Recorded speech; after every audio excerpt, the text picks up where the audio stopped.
High সবাইকে, welcome back to my channel. আগের ভিডিওতে দেখিয়েছি আমার ভাগ্নির জন্মদিনের জন্য ওকে আজকে আশীর্বাদ করা হচ্ছে। দুপুরবেলা রাতে ও জন্মদিন পার্টি হবে, মানে কেক কাটা হবে।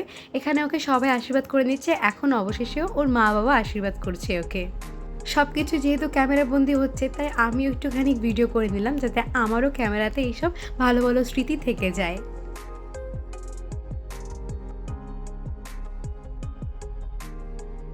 সবার আশীর্বাদ শেষে এখন তো খাওয়ার পালা। এটা অনেকক্ষণ বসে রয়েছে খাবার সামনে নিয়ে, শান্তভাবে বসেছিল, কিন্তু এবার প্রচণ্ড খিদে লেগেছে, তাই আর ও বসে থাকতে পারছে না। তাই ভাবলাম ফটোফট ওকে খাইয়ে দিই, কেন এরপরে তো আবার সেকেন্ড লুকের জন্য ওকে রেডি করতে হবে। ওদের খাওয়ানোর সাথে সাথে আমিও খেয়ে দিলাম। বাইরে গিয়ে দেখি পুরো প্যান্ডেল রেডি।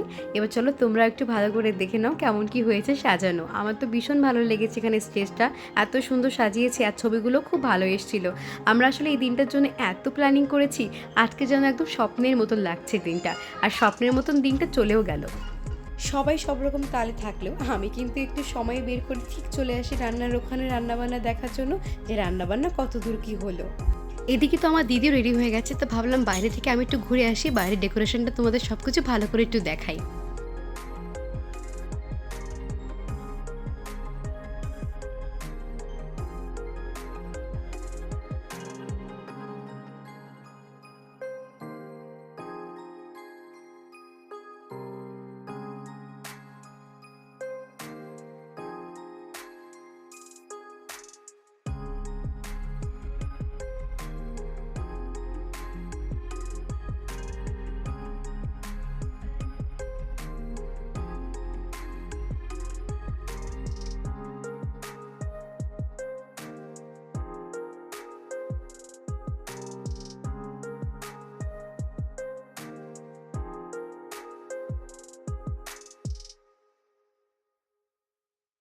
বাইরের স্টেজের ডেকোরেশনটা আমার ভীষণ ভালো লেগেছে, আর আমরা যেরকম চেয়েছিলাম আর বলেছিলাম ঠিক সেরকমই হয়েছে।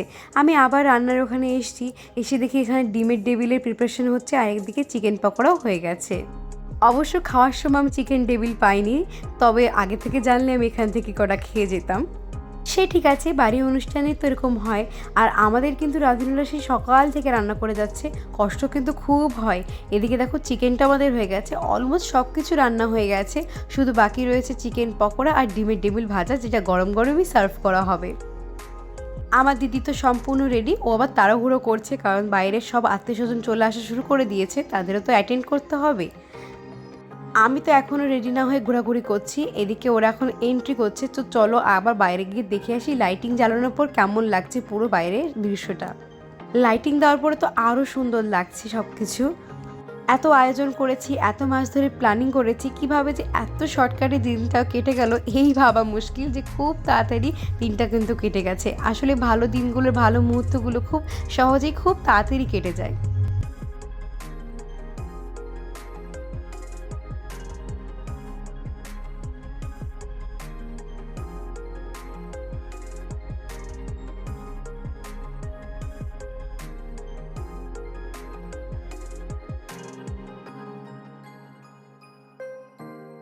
এত কাজের মধ্যে সময় না পেলেও আমি যখনই একটু সময় পেয়েছি তখনই ভিডিও করে রেখেছি।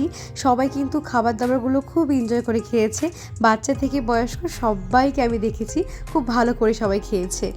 রান্নাবান্না যে ভালো হয়েছিল তাতেই কিন্তু বোঝা যায়। এই দুজন দেখো কি মিষ্টি করে বসে আছে। আসলে জন্মদিনে এসে সবাই একটু চুপ করেই বসে থাকে, কারণ কেক কাটিংয়ের আগে তো সেরকম কোনো কাজ থাকে না খাওয়া দাওয়া ছাড়া আর গল্প গুজব করা ছাড়া।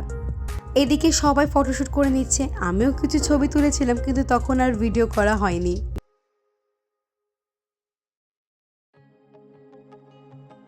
আর অদ্রিজার জন্য এই পোস্টারটা বানানো হয়েছিল, যেখানে ছোট থেকে এই বড়বেলার সব ছবি আছে। অনেকক্ষণ পরে একটু নিজের ভিডিও করেছি, তবু ওটা নিজেই করেছি, আমি কাউকেই পাচ্ছিলাম না যে আমাকে একটু ভিডিও করে দেবে। এদিকে আমার ভাগ্নিকে আমি নিয়ে এসেছি ফুচকা খাওয়াতে। ও তো পাগল হয়ে গেছে যে আমি কি কিচ্ছু খাবো না মাসি, আমি কি ফুচকাও খাবো না। ও ফুচকা খেতে খুব ভালোবাসে, তাই ভাবলাম চল তোকে ফুচকা খাইয়ে নিয়ে আসি। চলো তোমাদের বলি খাবারে কী কী ছিল। খাবারে তো প্রথমে ছিল আমাদের ফুচকা, কফি, চিকেন পকোড়া আর মকটেল ছিল। মেইন কোর্সে কী কী ছিল সেটা তো আমি ভিডিও যখন করব তখন তোমাদের বলবই। আমি আমার বান্ধবীরা এসেছি বলে একটু সুযোগ পেয়েছি, তাই ভাবলাম কফি, পকোড়া আর মকটেলটা খেয়ে আসি, না হলে পরে আর সুযোগ পাবো না। ওরা আসার পর তাও কিছু কিছু ভিডিও আমার ওরা করে দিয়েছে, তবে আমি কিন্তু বেশি ভিডিও করতে পারিনি নিজের, বেশিরভাগ ভিডিওই আমি এদিক ওদিক করেছি। আর তো অনেক ভিডিও আমি করতেই পারিনি কারণ সময়ের অভাবে। আমার মকটেলটা ভীষণ ভালো লেগেছিলো। চিকেন পকোড়া আর কফি সেরকম আমি খেতে পারিনি, ফুচকা তো আমি খাইনি, আমি মকটেলটাই খেয়েছিলাম আর মকটেলটা খুব ভালো লেগেছিলো আমার খেতে।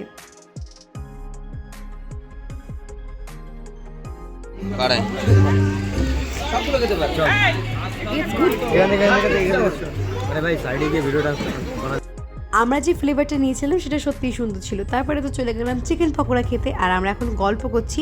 অনেক দিন দেখা হয় না এই কাজের মাঝখানে, তাই যত দিনে গল্প ছিল সব একদিনে সারার প্ল্যানিং করছি, তো সেই গল্পই আমরা জুড়ে বসেছি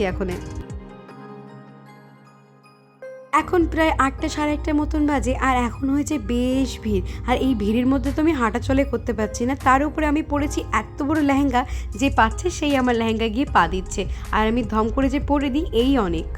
লেহেঙ্গা নিয়ে এক হাতে ক্যামেরা নিয়ে হাঁটাটা একটু মুশকিলই হচ্ছিল। তার মধ্যে আমার কাজ পড়েছে অলরেডি সব গিফটগুলো ঘরের মধ্যে রাখা, তো আমি সেই কাজগুলোই করছিলাম, আর এক হাতে লেহেঙ্গা তুলে এই কাজগুলো করা সত্যিই মুশকিল। সমস্যা তো হচ্ছিল, তাই মাঝে মধ্যে ভিডিও করা বন্ধ করে দিচ্ছিলাম আর তারপরে কাজগুলো করে দিচ্ছিলাম। এদিকে সবাই সবার মতন ফটো তুলছে, গল্প করছে, ঘোরাঘুরি করছে, খাওয়া দাওয়া করছে, আর আমার ভাগ্নি হয়ে যাচ্ছে অতিরিক্ত, যে আর কত ছবি তুলবো আমি।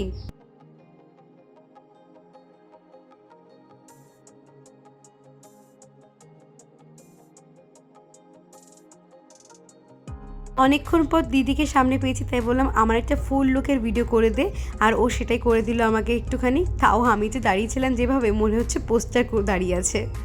এখন হালকা পাতলা করে একটু ফাঁকা হয়েছে, এখন এসছে অদ্রিজার বান্ধবীরা।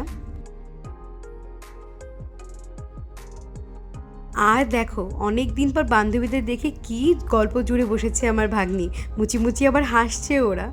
আমি যে যা সাজছে আমাকে পকোড়া খেতে, আমি তখনই খেয়ে নিচ্ছি, কারণ জানি ওভাবে গিয়ে লাইন করে আমি আর খেতে পারবো না, সময় পাবো না।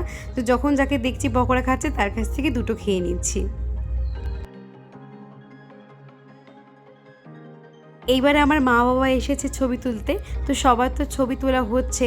এদিকে আমার ভাগ্নিকে আমি বলছি, কী রে তোকে তো আর হাতেই পাওয়া যাচ্ছে না, তুই তো এখন উড়ে উড়ে যাচ্ছিস, কারণ ওর বান্ধবীরা সবাই এসছে, তো ও একদম সেই মজায় আছে এখন। এতক্ষণ খুব বিরক্তি হচ্ছিল ওর, কিন্তু এখন তোর খুব মজা হচ্ছে, কারণ সব বান্ধবী বন্ধুরা চলে এসছে। অনেকটাই দেরি হয়ে গেছে আর ওর বন্ধু বান্ধবী সবাই চলেও এসছে, তো ভাবলাম এখনই সঠিক সময় আমরা কেকটা কেটে ফেলি। কেক তো পুরো রেডি করে পাঠিয়েছে যার কাছ থেকে আমরা অর্ডার দিয়েছি, শুধু নেম প্লেটটা লাগানো হয়নি, তাই সেটা আমার জামাইবাবু লাগিয়ে দিচ্ছিল। আর আমরা যেখান থেকে কেকটা অর্ডার করেছি, আমরা আগেও এখান থেকে কেক অর্ডার করেছি, আর উনি কেকটা খুব ভালো বানায়। আমরা যেরকম বলেছিলাম ওনাকে কেকটা বানাতে, উনি ঠিক সেরকমই বানিয়ে দিয়েছে।